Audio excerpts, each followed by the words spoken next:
वो मां है, वरना तुम्हारा बेटा है पर तुम्हें दया नहीं है, करुणा नहीं है। काहे की माता हो तुम? कुमाता भी तो होती है। पूत कपूत सुने हैं पर ना माता सुनी, बोलो कुमाता। अब ये बताओ, एक बार क्या हुआ, एक लड़की का विवाह फिक्स हो गया। एक लड़की का विवाह फिक्स हो गया, शादी की डेट फाइनल हो गई। दामाद आया तो लड़की की मां अपने दामाद के संग भाग गई। मां बोली, बेटी तू रुक, मैं आती हूं पहले, दामाद के संग घूम फिर के। दामाद के संग भाग गई। एक खबर टीवी पे आई थी। बोलो हाँ। अब बताओ, जो अपनी बेटी के होने वाले पति के संग भाग गई, वो माता है कि कुमाता है? कलयुग है साहब।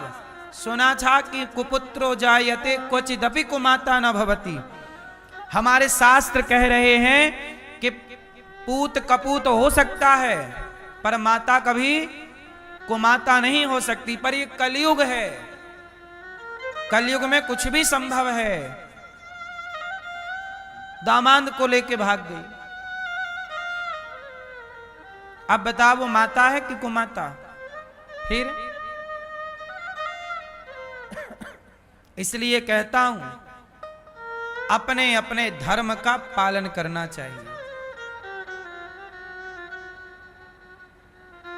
मर्यादाओं में रहना चाहिए। तुम्हारा दामाद तुम्हारे पुत्र के समान है। तुम्हारा दामाद तुम्हारा बेटे की तरह है, और तुम बेटे की, अपनी बेटी के होने वाले पति के साथ इस तरह का विचार लाई, ये भी एक पाप है। इसलिए मेरी मां, धर्म का ज्ञान जरूरी है। हर व्यक्ति को अपने अपने मर्यादाओं का बोध, आपकी मर्यादा क्या है ये आपको पता होना चाहिए। हमारी मर्यादा क्या है ये हमें पता होना चाहिए।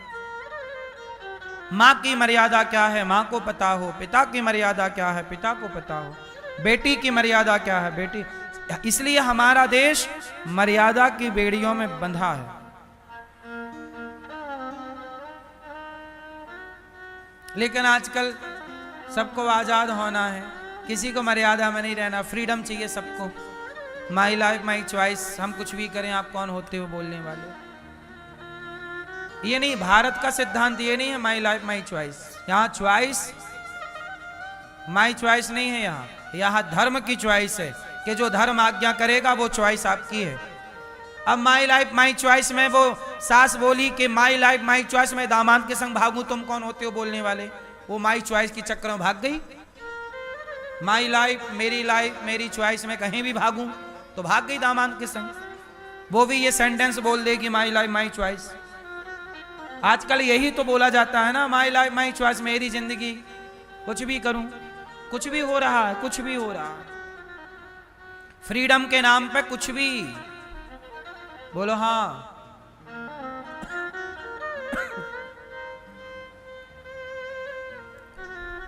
इसलिए मेरी मां,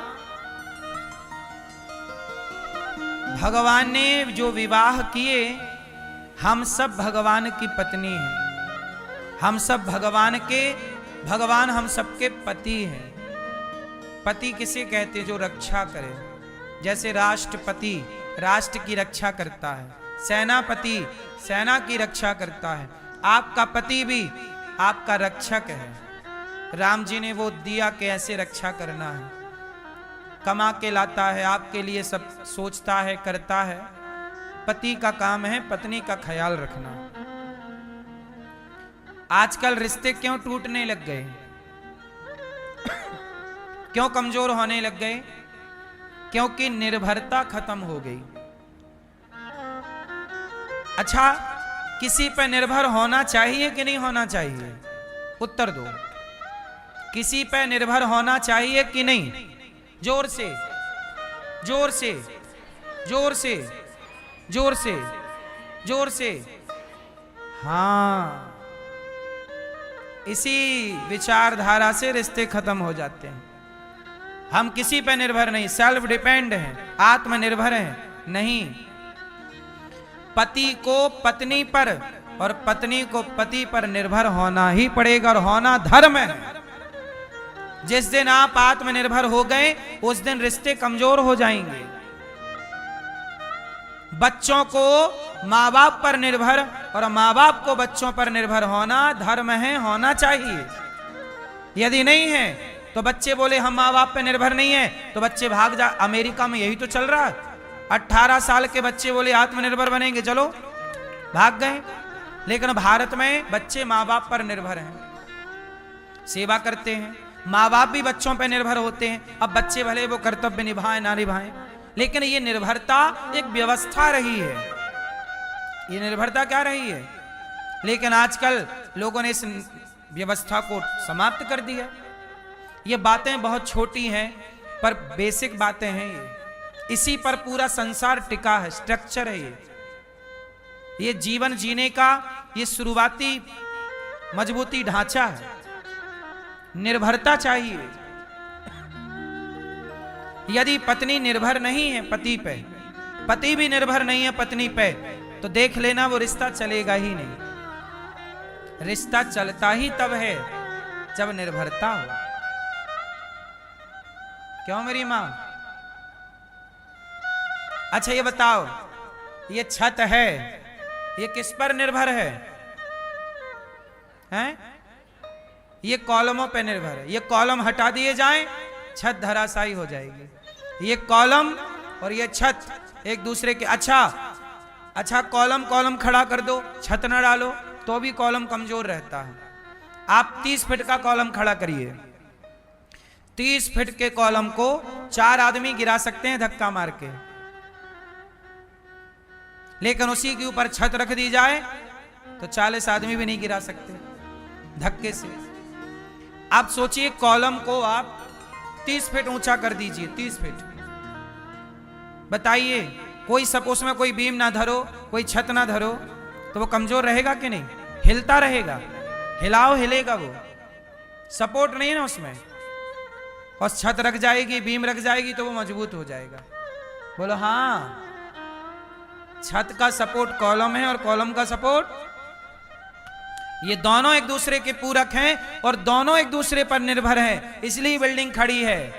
छत बोले कि नहीं कॉलम तेरी जरूरत ही नहीं है, कॉलम बोले छत तेरी जरूरत नहीं, ये दोनों एक दूसरे के बिना रह नहीं सकते। ऐसे ही है, पत्नी बोले कि मुझे पति की कोई जरूरत नहीं, पति बोले मुझे पत्नी की कोई जरूरत नहीं, तो फिर रहोगे कैसे साथ में? इसलिए आपको कहना पड़ेगा कि मुझे स्त्री की जरूरत है, मुझे पति की जरूरत है। निर्भरता करनी पड़ेगी, निर्भर रहना पड़ेगा, तब रिश्ते मधुर होंगे। कितने लोग मेरी बात से सहमत हैं? अभी तो आप कह रही थी कि पति पत्नी को सेल्फ होना चाहिए।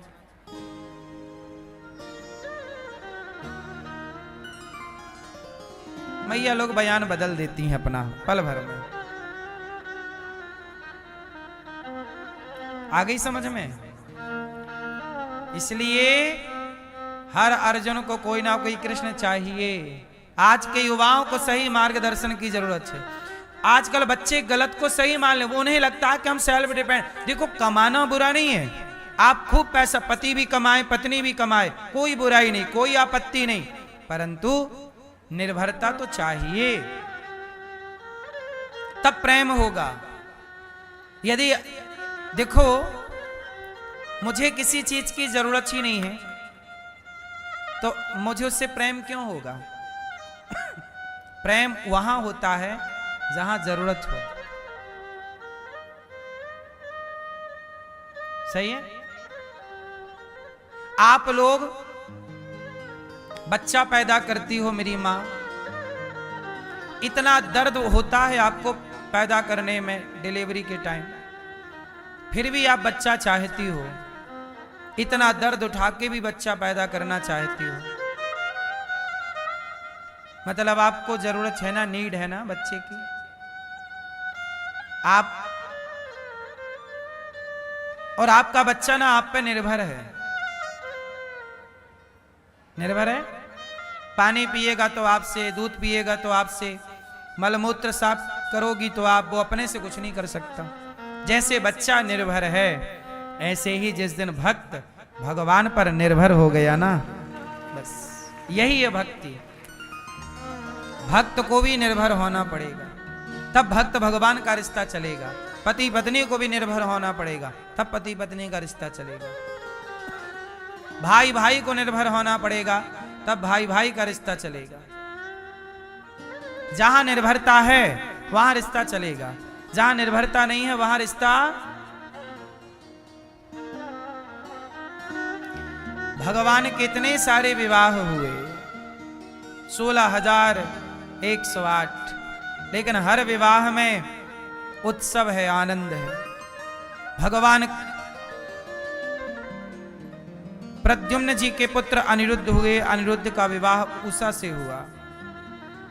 बाणासुर पर कृपा की भगवान ने, और भगवान ने राजा नृग पर कृपा की। नृगो नाम नरेंद्रो मिक्ष्वाकुतनयः प्रभु। इक्ष्वाकु वंश के राजा हैं राजा नृग। कौन से राजा? राजा नृग। एक नृग नाम के राजा हुए, उन्होंने गौदान खूब किया, पर कोई पाप के कारण उन्हें गिरगिट भी बनना पड़ा। परंतु उन्होंने गौदान किया, इसके लिए भगवान कृष्ण ने उन्हें दर्शन दिया और उन्हें गिरगिट की योनि से मुक्त करके अपना धाम प्रदान किया। यदि हम किसी पाप के कारण पतित तो हो गए, पर हमने गौदान किया है, तो गौदान के बल पर भगवान हम पर कृपा करके पार लगाएंगे। इसलिए जीते जी मरने से पहले गौदान जरूर कीजिएगा। क्या कीजिएगा? गौदान कीजिएगा। मरने से पहले गौदान जरूर करना चाहिए। कार्तिक का माह चालू हो गया, गौदान कर सकते हो तो कीजिएगा। इसी कार्तिक माह के शुक्ल पक्ष की अष्टमी से भगवान ने गाय चरानी स्टार्ट की।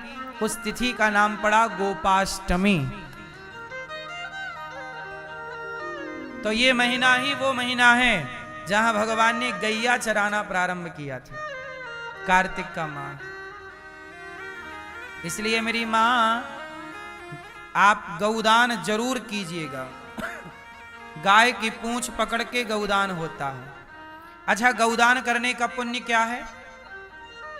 कहते हैं संपूर्ण पृथ्वी दान करने का जो पुण्य है, वही एक गौदान करने का पुण्य है। क्यों? कारण बता रहे हैं, सुनो।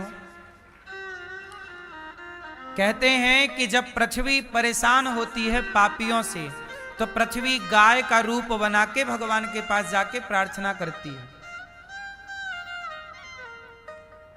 और भगवान उस गाय के रूप में बनी पृथ्वी की बात सुनते हैं और अवतार लेते हैं। तो जब जब धरती माता भगवान से मिलती है तो गाय के रूप में मिलती है। इसलिए पृथ्वी का ही एक अवतार गाय है। इसलिए पृथ्वी दान करने का, भूमि दान करने का जो पुण्य है, वही गौदान करने का पुण्य है। किसी के संतान ना हो रही हो, तो भगवान राम के वंश में एक राजा हुए हैं, राजा दिलीप। राजा दिलीप ने गौ माता की सेवा की, नंदनी नाम की गाय की सेवा की, और जब गौ सेवा की तो गाय की सेवा के बल पर उनका रुका हुआ वंश आगे बढ़ा। उनका पुत्र हुआ रघु, जिनके नाम से रघुवंश चला।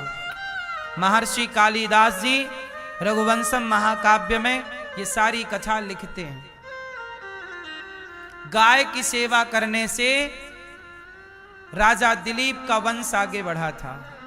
राजा दिलीप का वंश आगे बढ़ा गाय की सेवा करने से। तो आप भी श्रद्धा से गौ माता की सेवा करिए, भगवान आप पर भी कृपा करेंगे।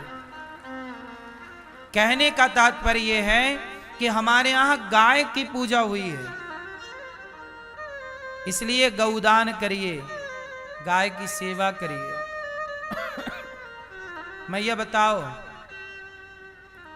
गाय कितने तरह की होती है?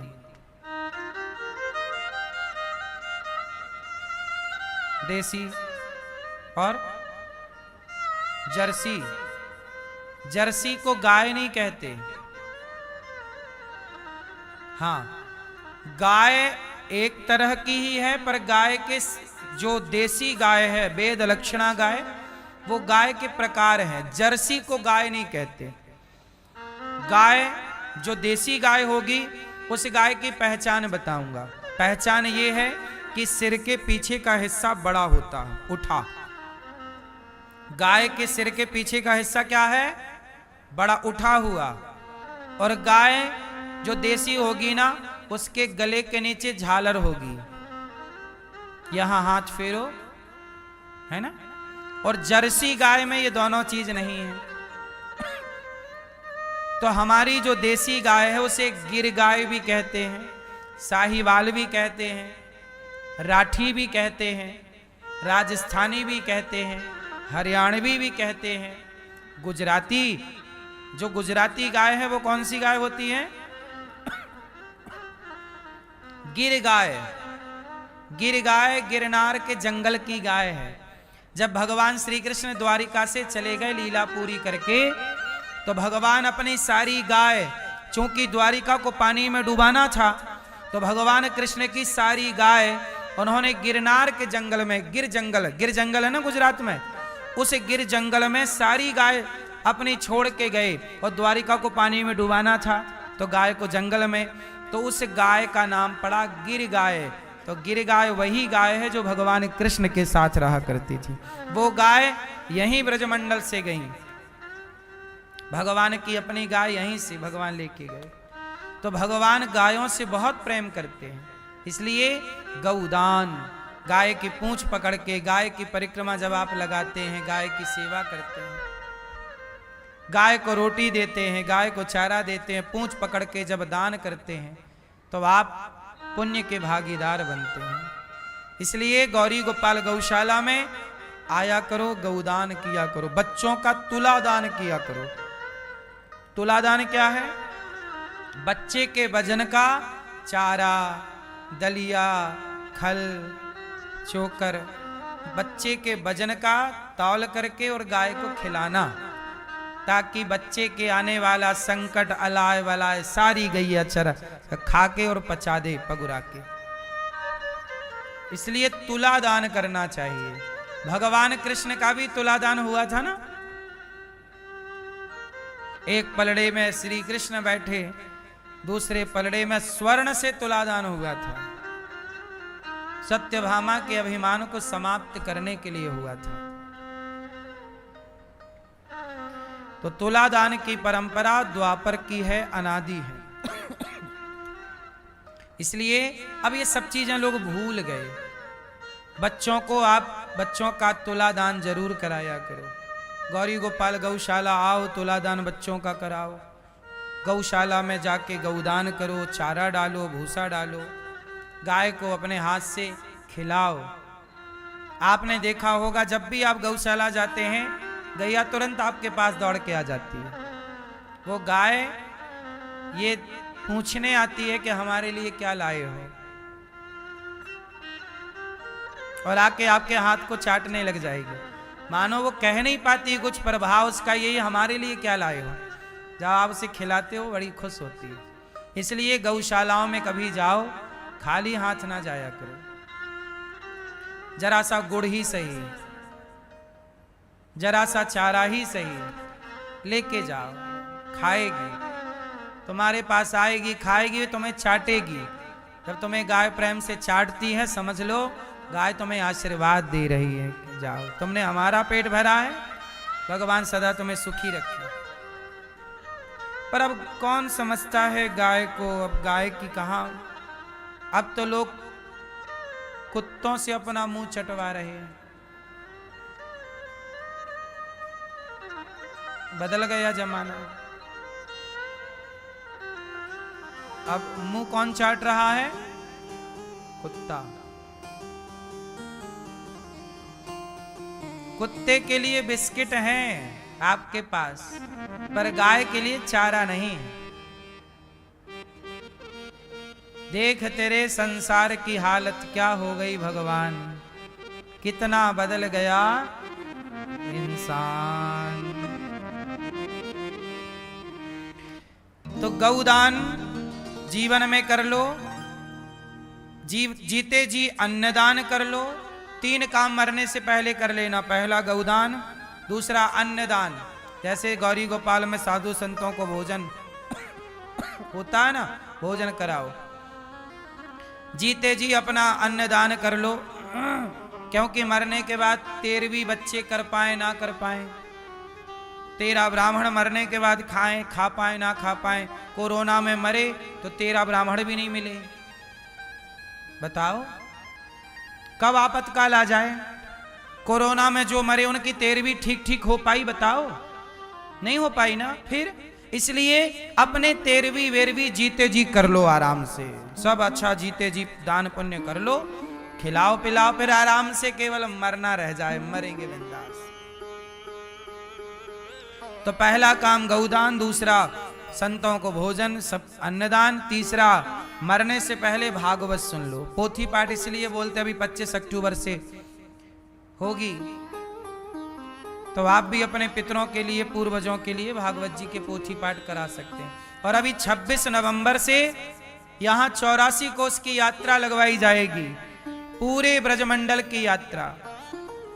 भगवान कृष्ण ने जहां जहां लीला की, कहीं मिट्टी खाई ब्रह्मांड घाट है, राधा कृष्ण का विवाह हुआ वो भांडीर वट है, भगवान कृष्ण के 84 कोस का ब्रजमंडल है।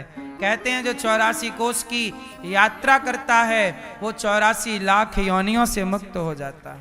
इसलिए हो सके तो 84 कोस की यात्रा भी होगी। 26 नवंबर से आप लोग आइएगा और 7 दिन हम आपको ले चलेंगे सब जगह दर्शन कराने। प्रेम से 84 कोस की यात्रा कीजिएगा। 84 कोस जब मैया यशोदा बोली ना, कन्हैया बेटा मुझको 4 धाम की यात्रा कराए दे, तब भगवान कृष्ण बोले मैया तू तो बूढ़ी है गई, अब 4 धाम की यात्रा तेरे से कैसे होगी। तो भगवान बोले मैया तो एक काम कर, तू 4 धाम नहीं जा सकती, पर मैं 4 धाम को ब्रजमंडल में ला सकता हूं। तब भगवान ने सारे तीर्थों का आवाहन ब्रजमंडल में किया था मैया यशोदा और नंद बाबा के लिए, और कहा था कि जो भारत के सारे तीर्थों का स्नान और दर्शन नहीं कर सकते वो एक बार 84 कोस की परिक्रमा कर लें, सारे तीर्थों के स्नान दर्शन का फल प्राप्त होगा। तो सबसे पहले 84 कोस की यात्रा भगवान कृष्ण ने लगवाई थी अपनी मैया यशोदा और नंद बाबा को।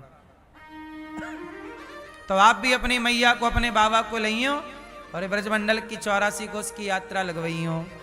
84 कोस की यात्रा करवाने से आपको संपूर्ण तीर्थ यात्रा कराने का फल प्राप्त हो जाता है। ये महिमा है। कहते ना प्रयागराज तीर्थों के राजा हैं, प्रयागराज तीर्थों के राजा हैं, पर वृंदावन प्रयागराज जी के भी राजा हैं बिहारी जी। एक बार प्रयागराज में सारे तीर्थ गए तो प्रयागराज ने भगवान कृष्ण से शिकायत कर दी कि प्रभु आपने हमें तीर्थों का राजा बनाया है, सारे तीर्थ आए हैं पर वृंदावन नहीं आया। तब भगवान कृष्ण मुस्कुरा के बोले प्रयागराज जी हमने आपको तीर्थों का राजा बनाया है, अपने घर का राजा नहीं बनाया। ये ब्रजमंडल तो हमारा घर है,